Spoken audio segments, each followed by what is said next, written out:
Hi fans, please like our video and subscribe to the RotoWire channel. Then please go to rotowire.com/pod for a free 10-day trial. Welcome to the award-winning RotoWire Fantasy Basketball Podcast, sponsored by BetMGM. It's Friday, December 11th, 2020. Alex Barutha here. On the line, we have Shannon McKeown and also Ken K-Train Kreitz. All aboard! This podcast is available on iTunes, Spotify, Stitcher, RotoWire.com, and it's also now a video podcast on YouTube, so we would appreciate you guys checking that out. After we talk about some news today, we are going to get into the overrated players for this season for your fantasy drafts. Next week, we'll likely be doing underrated players, so stick around for the next podcast. But from Golden State, James Wiseman and Draymond Green expected to sit out the entire preseason. It could be COVID related. We don't really know. Coaches can't say why guys are in and out of practice, if they're unavailable or not. It's just a lot of protocol stuff. Doesn't mean they had COVID. They could have been exposed to somebody who did. But Ken, do you think this is a bigger problem for Draymond or for Wiseman? Well, seems like a bigger issue for the rookie Wiseman. Boy, these poor rookies are getting gypped of a real offseason, of a real preseason, no summer league. Yeah, Wiseman's got to learn NBA rotations on defense. He's got to learn this presumably complicated playbook for the Warriors. To me, this means possibly an even slower start for Wiseman. Feels bad. Yeah. I agree with you, Ken. He needs practice time. He's not guaranteed a spot in the starting lineup. And I would actually argue if he misses the entire preseason, which I believe is the case now, there's no way he starts early in the season. I might take a week or two at minimum once the regular season tips off before he even gets a chance. Yeah, I think Looney is going to start this first preseason game, and I would expect him to start at the beginning of the regular season as well because of what you alluded to, Shannon. It's hard to not have a rookie play at all in the preseason and then start him. I still expect Wiseman to see probably minutes in the mid to upper 20s, maybe low 20s to start off very early in the season. Shannon, do you feel like Draymond is going to have a bounce back year, or are you still kind of worried about his age and what we saw last year? Yeah, I'm not a big fan of Draymond this year. You know, his ADP is in the 60 range, so I'm not picking him there. I don't think he's going to necessarily bounce back, given he's undersized for a big man, and 230, 6'6". He's aging now. He's in his 30s. I know that's not old. But, he's a guy who played 3 or 4 years in college. I believe it was 4. And with that, I mean, what we saw last year, his lack of to really step up and lead the Warriors when Curry and everyone else was out, makes me hesitant to think he's going to do what he used to do in his prime. I'm looking forward, Shannon, to a lot more Charles Barkley single-double jokes. Or is it double-single? Yeah, exactly. Yeah, not to mention Draymond and Curry and those guys all have a ton of playoff miles on them. They have like 2 extra seasons on their bodies just from all the playoffs they've gone through. Ken, I'm looking in our document right here. It says you have a beginning of the podcast rant. We're going double rant, baby. James Harden, what the F? Video of him partying in Las Vegas. Partying in Atlanta, total disregard for the pandemic.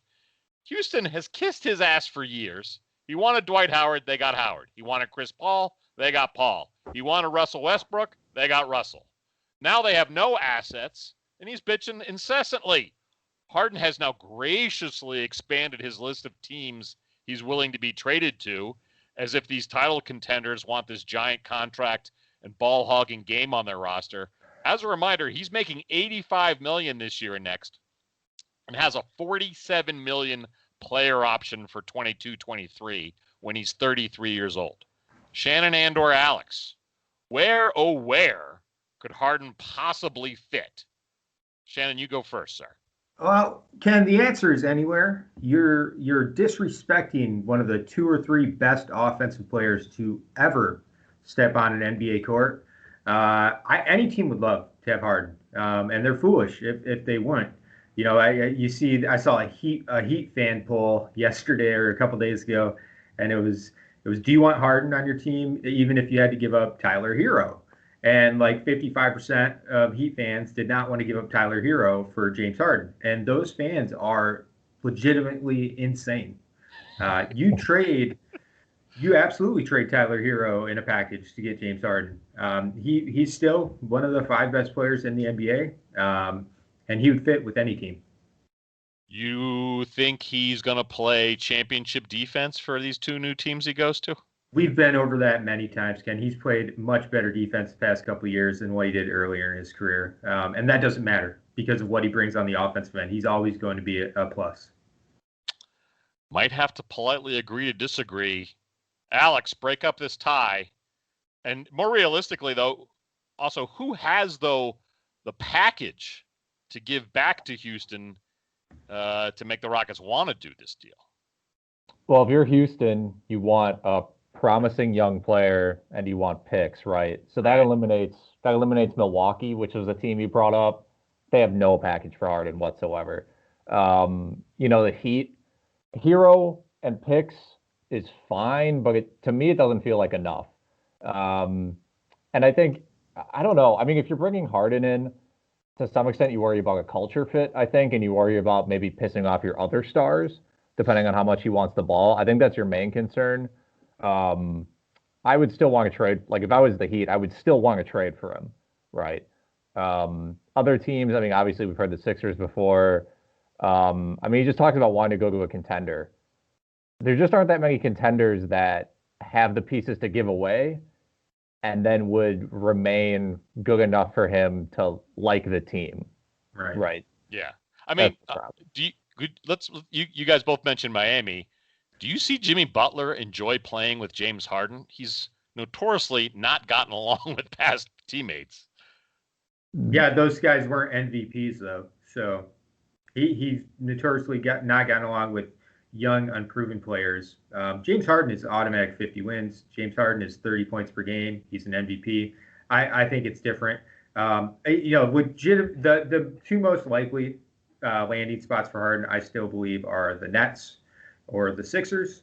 But again, I think there are tons of teams that could, even a team like Portland and Dame Lillard and Harden being together, that would be great. And you could say that about 50% of the teams in the NBA. It's going to be tough. I don't think 50% of the teams in the NBA have the package Houston's right. system. Absolutely. Ken, if you're Danny Ainge, do you have to pick up the phone if Houston calls about Jaylen Brown for James Harden? I mean, as a fan, from my heart, I say, don't answer that phone, Danny. I have total faith in Ainge to make the right decision, but I don't want to see Harden in Celtic green. I made my stance pretty clear. I don't agree with Shannon. I worry that the future Harden's not going to be the past Harden, but it'd have to be Brown. I'm sure as heck not giving up Jason Tatum for Harden, and I can't imagine. I don't really believe the Rockets would take Brown in picks, but things are going to get uglier and uglier. They might down the road. You're insane, Ken.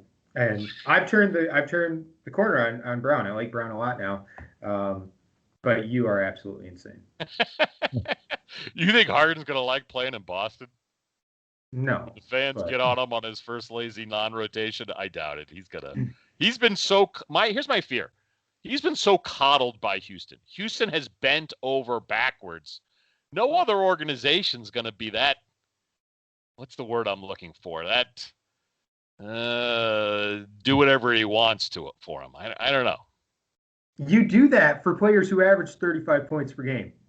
I'm sorry. Like, you do that for a guy who. And then you trash your team but then you trash your team chemistry when you have a star policy and an everyone else policy. No, dude, he has a problem with the owner, all right? And there are total legitimate gripes there. You personally would not work for that owner. So probably true. I don't want to hear it. Would I party in Vegas? You have 20 years ago, you would have. Not during a global pandemic. True. But anyway, let's move on, Alex. I know there's some news out of Indiana. Yeah, TJ Warren of the Indiana Pacers diagnosed with plantar fasciitis. He's out for what the Pacers described as weeks, which is about as vague as you can get. It's a tough injury, though. It's a tough injury to come back from. It's persistent. We've seen guys have it, and they're just in and out of the lineup for the entire year. This is a guy also, Warren, who has had a history of injuries throughout his career. I think in his 6 years, he's played about 350 games, a lot of 40-game seasons. There's 60-game seasons in there. I mean, this is tough for the Pacers, depending on how long he misses, because he's basically 20 points a game on 50% shooting. I mean, to your point, Alex, last year's 67 games, career high for him. Yeah, exactly. Last year was his healthiest year. I guess, Ken, how late does Warren have to go at this point? Because previously he was going in like the 80s or the 100, kind of 120 range because of the injury. He was going in the 50 to 60 range in a lot of drafts. Yeah. Oh, that was crazy. I think he's free agency fodder now, to the point about no one really knows how long it takes to heal from plantar fasciitis. And you've heard players in multiple sports think it's okay, come back, and then they're injured again. It's just one of those injuries, kind of like lower back, right? That no one really can predict when it's healthy or when it's okay. Or worse, he comes back, but he's at 70%. And your damages trade value, whatnot. What I find interesting is, I guess I didn't appreciate how thin the Pacer bench was until this Warren injury comes up. I mean, what does this mean? They move Oladipo to small forward, and Aaron Holiday's your starting shooting guard. Is Jeremy Lamb going to get healthy and be your starter? They already are kind of better off when Sabonis and Turner don't play together, but it's almost like they don't have that option now. This just scares me from a whole rotation basis for the Pacers. Right. Yeah. I mean, on that end, Jeremy Lamb, he's rehabbing from a torn ACL. He's not expected to be back until like mid-January. So there's some question marks there. But assuming if the TJ Warren injury ends up lingering long term, yeah, Jeremy Lamb definitely gets a nice boost. Justin Holiday, Aaron Holiday. I'm not a big fan of either Holiday brother from the Pacers this year. I don't expect him to do much for most standard size leagues. If it's deep enough, I'll go with Aaron. But I would say it's mostly Oladipo and Turner that are going to benefit from this, Ken. I do think they're going to be forced to play Sabonis and Turner more often. And then Oladipo, who I already have way too much exposure to due to his very attractive ADP in the 80 to 90 range. I think I was already expecting him to bounce back. And if Warren proves to be out, or if it's a week-to-week thing and he misses, he only plays 70% of the games, then I love Oladipo all the more. The shots will certainly be there. Mm-hmm. Yep. In other news, Paul George for the LA Clippers signed a 4-year, $190 million contract extension. That goes on top of his player option that was for next season. So he's in a Clipper uniform for this year and another 5 seasons after that, basically. To some extent, I think this might be a little bit of an overpay, but this is kind of also what you do when you have an all-NBA caliber player on your team, even if he was horrible in the playoffs. You're trying to keep Kawhi Leonard. You're trying to stay relevant while you're building a new stadium. He's going to be making like $45 million when he's 33, 34, something like that, if not even older. But most of the time, when you sign a guy early 30s, late 20s to a max deal, you're not getting great value towards the end. So I've heard some people say this is an overpay, but I think ultimately kind of something you had to do. And was there a deadline here? I don't know the whole timing deadlines on these. Like, why couldn't they have, I don't know, given this a month or two to see how they bounce back from that terrible bubble showing? I mean, that's a fair question. I just think they're worried. They'd just be worried about, if they look bad, that Paul George might not want to be there at all, even for $190 million. I think both sides kind of just wanted, I don't know. I mean, Paul George wanted $190 million, I'm sure. And the Clippers wanted to hang on to competitiveness. Because even if Kawhi leaves, having Paul George there and the ability to kind of build a roster around him to some extent, they'll still be good. We'll see. I actually think this is like the sign of the Clippers' resurgence ending. Essentially, if they don't win a championship this season or come very, very close to winning a championship, I think Kawhi opts out of his player option for next year, and he's gone. And then they're going to be locked in with Paul George and whatever, and Luke Kennard as the future of that franchise. So good luck, but we'll see. It all depends on how they do this year. If I have to hear any more Luke Kennard super duo conversations, man, I'm going to go crazy. When did that happen? That's sarcasm. Okay. Shit. All right. I kind of wish Shannon. I just, this worries me a lot. It seems like it'd be one thing if he had a good bubble, but that bubble just scares me. Maybe I'm making too big a deal out of a small sample size, but the chemistry issues seem real here. And now you're married. It's like you were dating briefly. It hasn't gone bad, and you think, well, if we get married, it'll solve it. I wouldn't know anything about that, so I'm going to move on. And I am not going to comment on that. You guys are not going to get me in trouble. For the record, my wife and I dated for a very long time. Yeah, moving on. Nets, the Brooklyn Nets and Kyrie Irving each fined $25,000 for Irving refusing to participate in multiple team media events. There's no fantasy news here. I'm just amused that Kyrie is finding new ways for people to hate him. On the fine, Irving said, and this is so obnoxious, quote, "I do not speak to pawns," unquote. Guys, is he the most hateable player in the NBA, or is it James Harden?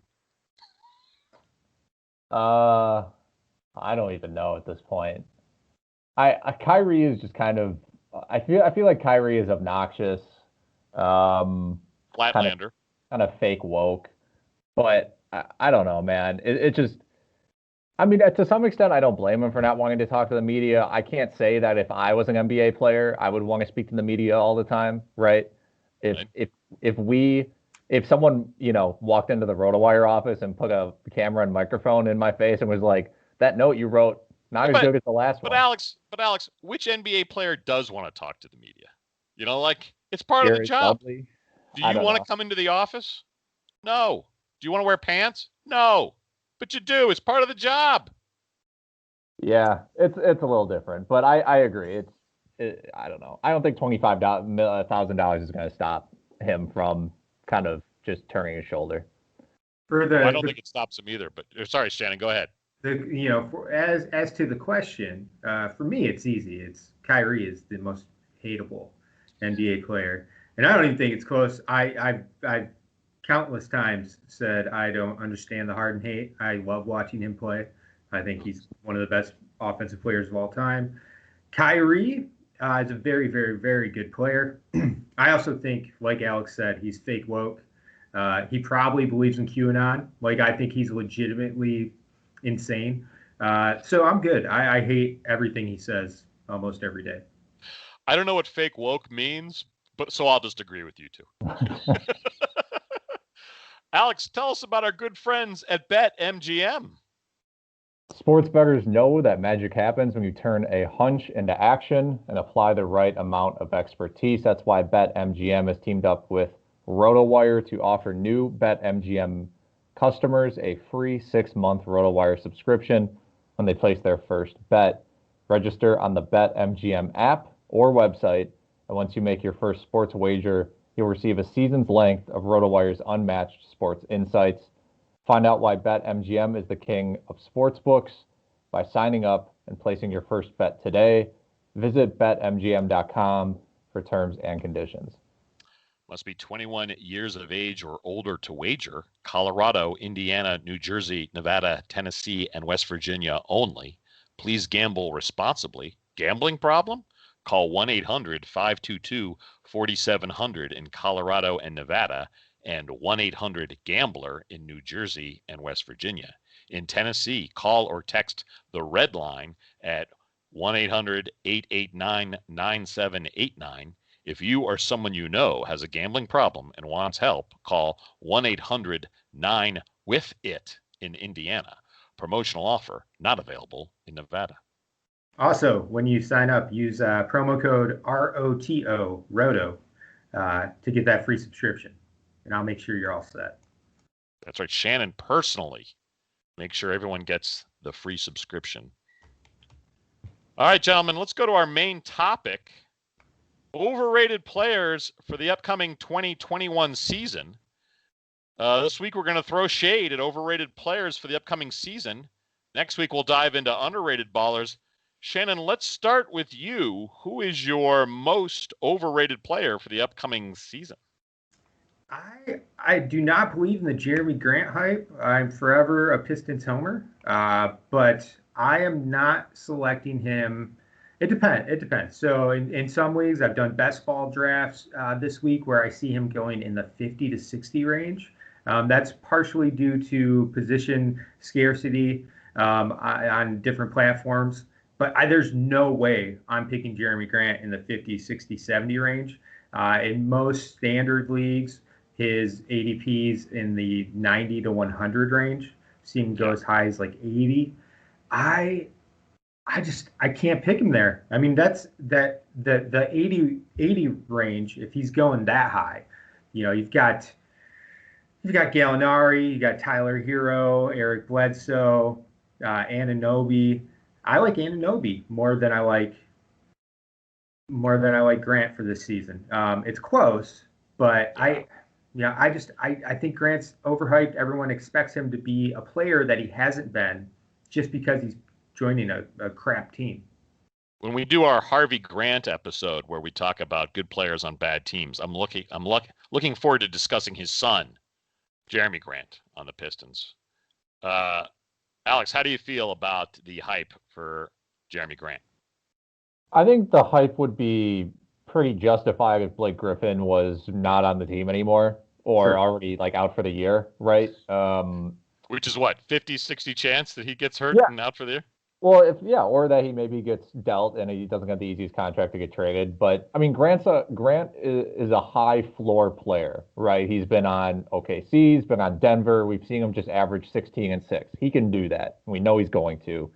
Whether or not he can take a step forward, but playing more small forward next to Blake Griffin, who's going to take up a ton of the offense. Derrick Rose is going to take up a ton of the offense. Killian Hayes may not be able to get him the ball that well as a rookie. I might still take him in the 80, 90 range, but I do agree with Shannon that there are players with more upside there, especially Anunoby. I think a lot of people are just drafting Grant with the hope that late in the season, the Pistons completely give up and that he becomes the focal point of the offense, basically. I'm a little worried, to Shannon's point, that Grant becomes a field goal and free throw percentage killer with the added volume. Early in his career, as a rookie, he shot 35%. He shot 42% his sophomore year with Philadelphia. It was only recently when he was more of a complement in OKC and Denver did he shoot well. He's never shot better than 75% from the free throw line, and that was last season. I think he's going to get a ton of shots, especially when Blake gets eventually hurt. But I do worry he's a bit of a percentage killer on a lot of force volume. He's never been the guy, and that's a huge leap. Support to the guy. Hello. When was Jeremy Grant ever double teamed? He's never going to be the guy. He won't be the guy in Detroit either. The best comp for him is his career best season in OKC, 2018-2019. He averaged 13.5, 5 boards, 1 assist, 1.3 blocks, 1.4 three-pointers. Those are good numbers. I think that's attainable. I think anyone expecting him, I think our projections for him, for instance, 16.5 and 5.5, there's no way in hell he averages 16.5 points. No matter who's on the floor, he's never going to be the number one option on offense for that team. Never. How would you feel about an over-under wager on a fancy mixed drink, 14.5? I'll take the over. I'll take the, if you push it to 15, I'll take the under on 15. What the heck? All right, 15. All right. There we go. All right.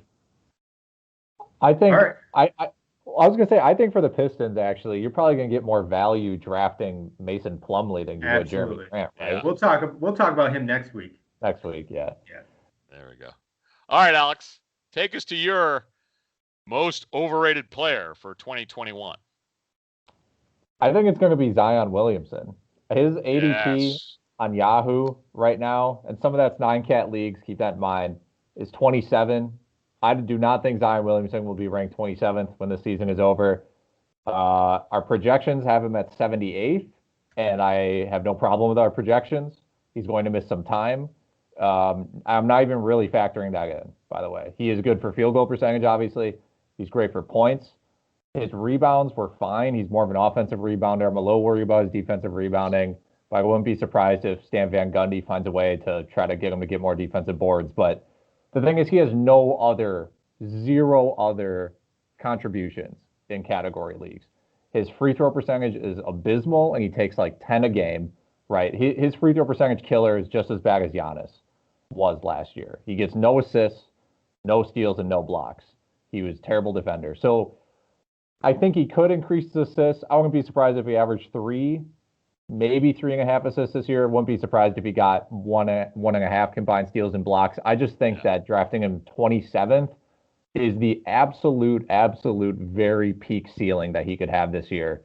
And I would not touch him at that range. You know what kills me about Zion?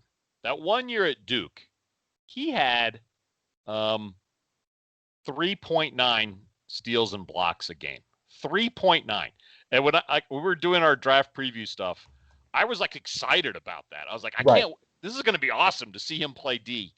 And he was terrible on the defensive end, both mentally and physically. Looked out of shape. I assume he's going to get in a better shape, but I could not figure out why his defense was so terrible after those gaudy numbers at Duke. But it's true. They were. Part of his issue is he does not have very good lateral movement. He is an absolutely amazing north and south athlete. He's an amazing straight up and down vertical athlete. He is not good moving side to side. And a lot of players he's going to be guarding. 100%. He is a fullback. I don't know. Shannon, how do you feel about this? All right. I guess it depends on where exactly he's going. I agree with you that I would not pick him with a top 30 pick. But when I start to look at players that are being selected in the 30, 40, 50 range, I absolutely could see myself grabbing him, at, maybe 37. Am I going to pick him over, do I like LaMarcus Aldridge or Domantas Sabonis more than I like Zion Williamson? I do not. I would rather have Zion than those two. I mean, Zion, I hear all of your concerns. They're valid. The defensive concerns that Ken brought up, valid. But he averaged 22.5 points as a rookie last season. A rookie who was really rusty and not healthy for most of the season. Only played 28 minutes per game. I mean, let's just adjust to his per 36. Per 36, he averaged 29 and 8 with 2.7 assists. The defensive stats weren't there. 3-point shooting wasn't there.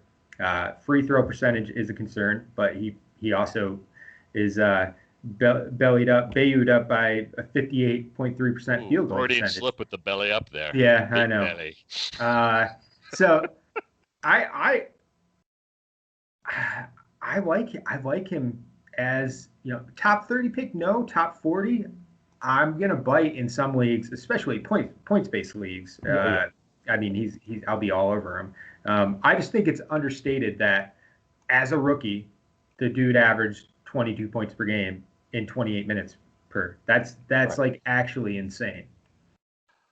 Side note, I'd love it if we could take Zion next door to Buckley's, the bar next to RotoWire headquarters. He looks like he could pound some nachos and Wisconsin beers really well. He's got the Shannon Ken gut on him. Ken, he's under 21. I don't appreciate you. Wait, is he still on? Oh, my goodness, you're right. Promoting underage drinking on the RotoWire. Yeah, he's 20. This is unbelievable. Right, my apologies. I did not. I thought he was 21. He's 20 coming into the season. My apologies. Yeah, let's go back and look at the list of NBA players who in their age 19 season averaged 22 points per game. It's going to be a very short list. One clarification point, Alex. You mentioned that RotoWire projections have him at 78. Was that 8 category or 9 category with turnovers? I guess 8 category league, no turnovers. Because I mean, he's could potentially also have 3 TOs a game, which from your power forward spot, not great. Yeah. No, but last point, I'm with Shannon. I would draft him, I think, over LaMarcus Aldridge, for example. Not sure about Sabonis, but over LaMarcus Aldridge, sure. Aldridge can drink twice. Isn't he 42? Yeah, he'll drink twice. Exactly. Ken, who do you give me someone or some? All right, I didn't have the guts to go with as big a names as you guys did. That's okay. Jeremy Grant's a gigantic name. Oh yeah, good point. Good point. $60 million. How are you going to say he's not a big name? That's true. This pains me to say it because I love the guy. I love the Rooster, but Danilo Gallinari is on my overrated list. His minutes and usage are going to slip in Atlanta, even though they're paying him a ton of money.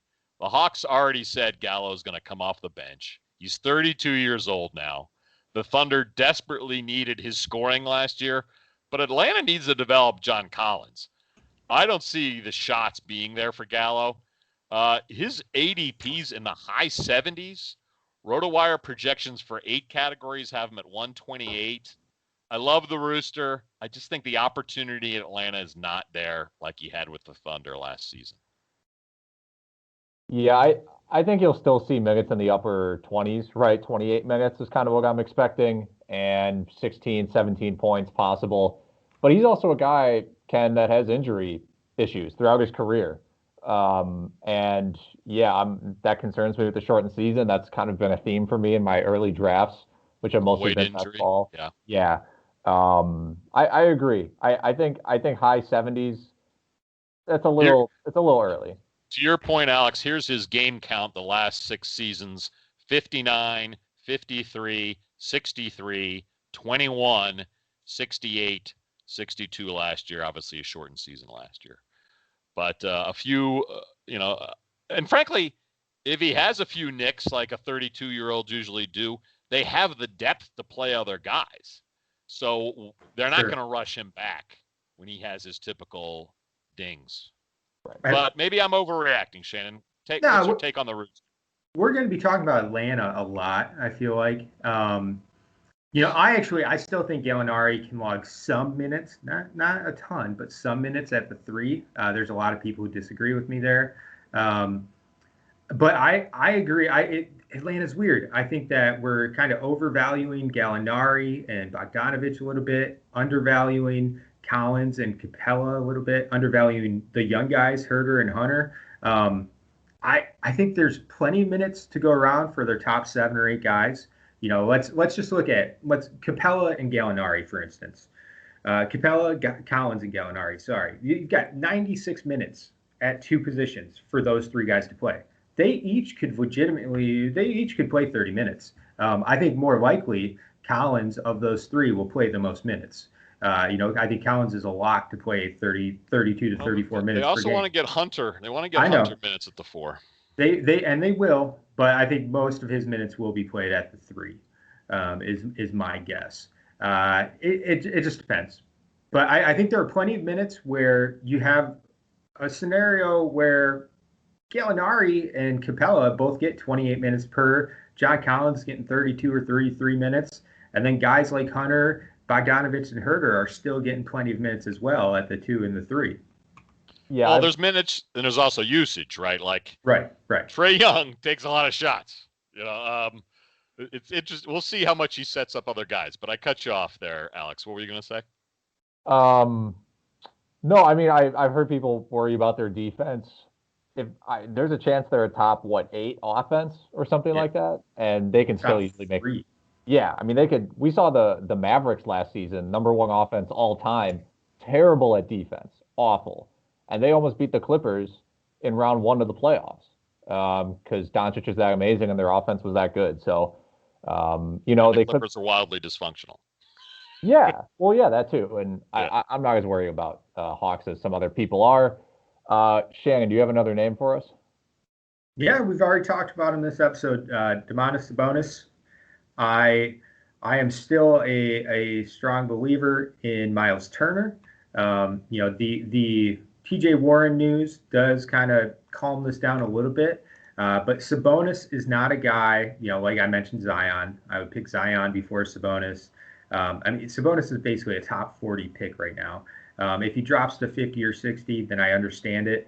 But if I'm looking at Zion Williamson, John Collins, those type of players, those type of big men, I'm absolutely picking them over Sabonis. The only way I'm grabbing Sabonis is if he drops. So right now, he's gone as high as like the mid to late 20s in some drafts, which I think is bonkers.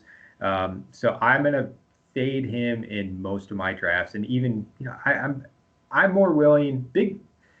Big man positions, power forward, center is also so interesting this year in the 60 to 100 range. You have a lot of guys who have injury question marks, but I think could put up top 50 value very easy, like Jaren Jackson. I know there's an injury concern. Kevin Love, permanent injury concern. Aaron Gordon, Blake Griffin, Lauri Markkanen. There's so many big men that I like in that 60 to 100 range that I think it's a wasted draft pick. Picking Sabonis, a guy who's great, but has somewhat of a capped ceiling, in my opinion. I think it goes back to the news we read earlier: is where do those TJ Warren shots go? How many go to Oladipo? Is Oladipo healthy enough to take a lot of them, or are they going to lean on Sabonis more? I honestly don't know. It's kind of we'll see when the season starts. But I guess I'm not dogging Sabonis as much as you, just because I want to see what happens with Warren out of the lineup. Yeah, I hear what you guys are saying on Sabonis. I think there's a chance he will have a slight regression year, or at least a very stagnant year because of Oladipo coming back. I think I'm with Shannon in that I think Oladipo has a good chance to come back and easily crush his ADP of 80 or whatever, wherever you said it was, Shannon, and be close to an all-star player in the East again. And Sabonis, a lot of his usage came from the fact that Oladipo was out for a lot of the year, and Brogdon missed 20 games as well. Yeah. So I think Sabonis, he'll still develop. He's really young, right? But I think I wouldn't be surprised if he took a small step back. 2 fewer points, 1 less rebound, something like that. It's tough. Because when you look at his production from last year, it is bonkers. He was 18.5, 12.5, and 5 assists. He doesn't really do anything on defense. He doesn't hit 3-pointers. 72% from the line. That's not great, but he's over 50, almost 55% from the floor. He's essentially last year at least he was Vucevic without 3-pointers, but more assists. So him and Vucevic were essentially neck and neck as far as value goes during the 2019-2020 season. And Vooch is probably locked in as a top 25 pick, no matter the format. So I don't know. I like Sabonis. I don't think he has the ceiling to do any more than what he did last year. And I would be surprised if he didn't regress at least a little bit. The ADP I'm looking at, Vucevic is in the low 30s and Sabonis around 40. What I love about Vucevic is the Magic go nowhere without him having big games. They utterly dependent on the guy. But I've always been a Vucevic fan. All right, Alex, give us another one of your overrated players. Yeah, this is kind of a group. It's 2 players, Kawhi Leonard and Joel Embiid. They're going 13th and 16th, respectively, on Yahoo for their ADPs. These guys are a lock to miss 20 games in a normal season, right? And I'm not saying you couldn't draft them at 12 or at 13 and 16 in a normal season. That's fine. This season, though, I'm especially worried about them. The condensed season, the 4 games in 5 nights, the more back-to-backs. I'm especially worried about Embiid because he has his injury woes are worse than Kawhi, right? Kawhi sits because he has a sore knee, it's tendonitis or something. He kind of knows how to manage that. Embiid, it's bad for him, I think. I would be surprised if Embiid plays 50 games. So I just think, and to some extent, you look at the guys below them, and I can understand why Embiid's still going 16th, right? Are you going to take Bam Adebayo over Embiid? Some people might. Are you going to take Devin Booker over Embiid? Still a tough call. But I think you got to be wary of these guys and guys like Chris Paul, even LeBron to some extent, kind of given the context of the season that we're in. I agree with you 100%. I don't see what the Sixers gain unless they're in a fight for the 6th versus the 7th, to avoid the play-in tourney. But yeah, I don't see. Yeah, shortened season, a missed game is a bigger deal. Yeah, I am not as worried about Joel Embiid. Kawhi, I am. I understand that, and I would be hard pressed to pick him there. But I actually think we're going to see the best from Embiid this year.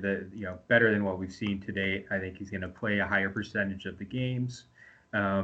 But that's just more of a gut call than anything else. That's what the team needs. They need Embiid. They need Simmons. And I think we're going to see those two guys step up and have their best seasons. I think when Embiid plays, he'll have the best season of his career. I agree with that. I'm just worried about his playing time. Yeah, I mean, his career high is 64 games. I certainly wish Embiid well and hope he plays a lot, but I'm more on the negative here for game count there. All right, gentlemen, can I throw out another overrated name here? I'm going to go with someone who I also love and hate to say this, but it's all about opportunities. Kelly Oubre. I was very excited for Kelly Oubre during that very brief stint with the OKC Thunder. All I could think was usage. Then the Golden State ownership stepped up to fill the Klay Thompson void with Oubre. And I expect his usage to sink like the Titanic, unfortunately, with the Warriors. The lane is going to be a messy rush hour traffic zone for the Warriors. I can't believe I'm saying this, but they badly need outside shooters, which is hard to say.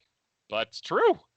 They have one real shooter. Wiggins, Kelly Oubre, Green. They're going to stumble all over each other. Oubre is not a catch-and-shoot guy, which is what they need. I'm avoiding all Warriors because I just don't see Curry staying healthy all year either. When he goes down, this whole offense is going to be a mess. Curry hasn't played 70 games since 2016. Oubre's ADP of the upper 50s just scares the heck out of me. All right, Ken. I disagree with you. I would actually. It depends on where you get him. If you get an Oubre in like the 70 range, which where I've seen him go in a lot of drafts, I love Oubre there. I will go as far as to say he's going to be the second leading scorer on Golden State. He can spread the floor and hit threes. He hit 1.9 3-pointers per game last season on 35%. So not great, but good enough. He also picks up defensive stats. 2 combined stocks, 1.3 of those were steals. He rebounds fairly well for a small forward, 6.4 boards per game last year. I like him a lot with that the Golden State roster, and I think they're going to lean on him heavily. Yeah, I mean, Ken, I think if you're worried about Curry not playing games, wouldn't you be more interested in Oubre or Wiggins? Yeah, maybe. I guess I'm working backwards from just the lack of outside shooting there. No, sure. And yeah. I just don't see how these pieces fit. This offense just scares me. Yeah. I might reword Shannon's answer to say it sounds like you think Wiggins, Shannon, is going to be the overrated guy. Let me see what Wiggins' ADP is. Wiggins is about 10 picks behind Oubre in the high 60s, where Oubre is the high 50s. Yeah, it's just more of a fear of this offense being a mess. And I don't know. I hope Steve Kerr's got a whole new playbook ready because he doesn't have he just doesn't have the shooters he's had in the past. Right. Yeah, I'm concerned about. I mean, I'm concerned about the Warriors in general. I just think like they have no other scorers besides Curry, Wiggins, and Oubre. Like those guys are going to have to shoot a lot, and their percentages might not be great. But Draymond's not going to score more than 13, 14 points a game at the most. Wiseman maybe 14, 15 points a game. But in terms of like dynamic scorers, Wiggins Wiggins could easily be their second best scorer, and it might be Yes. Oubre. It's going to be close. Yeah. It's rough. It's a little rough, but I do like those guys. All right, I'm going to move on to one last overrated player. It's actually going to be two because these guys are kind of in a similar position. Devin Booker and Brad Beal. If you drafted either one of them last year, you probably did damn good in your league. I am worried about both for this season because of the new teammates they have coming in. With Chris Paul there in Phoenix, I see Booker taking a slight step back. He's probably still going to be good for 25 points per game, but he averaged 6.5 assists per game last season, 6.8 the year before that. I think we're going to see that dip a little bit. He's going to be a true shooting guard. He's not going to be the point anymore. Right. I mean, the ball the ball's not going to be in his hands as much. He'll still probably get close to as many shots. I have a hard time picking him, in the top 15, giving the new playmaker playing next to him. And the same goes for Beal with Russell Westbrook there. John Wall, it's been a while since any of us watched John Wall play basketball. But Who? John Wall, yeah, exactly.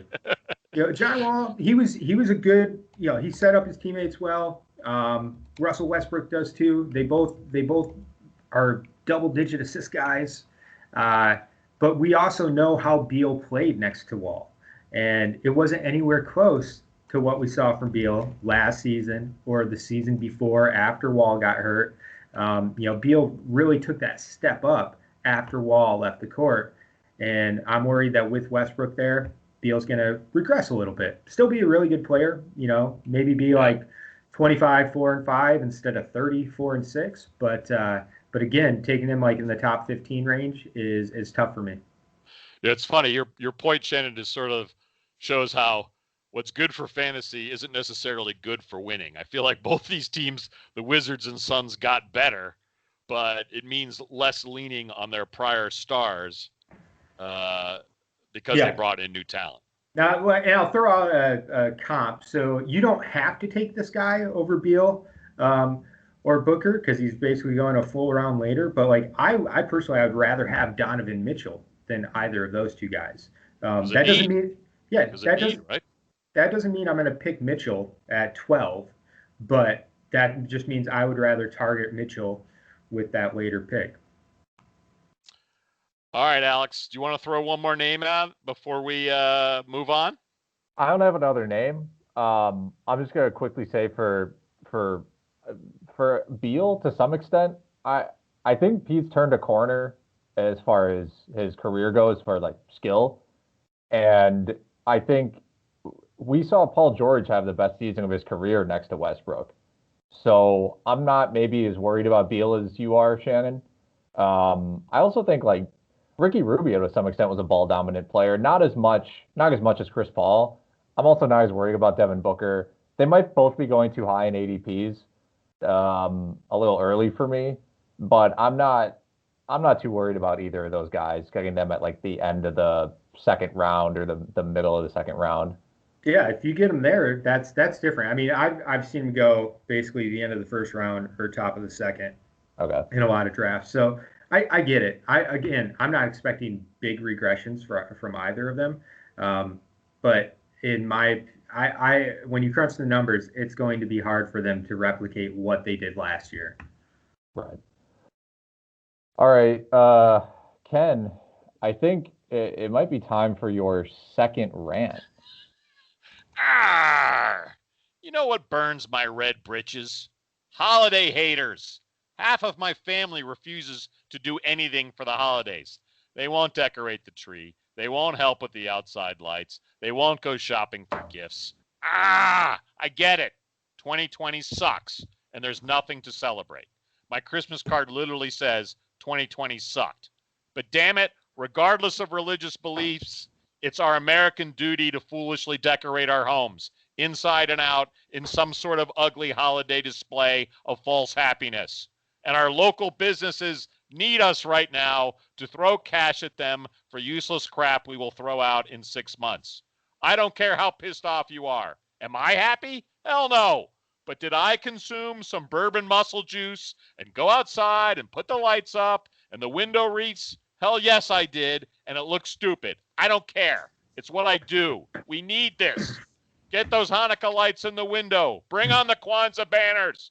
We need all the fake joy we can get right now. Fa la la la la. Ah!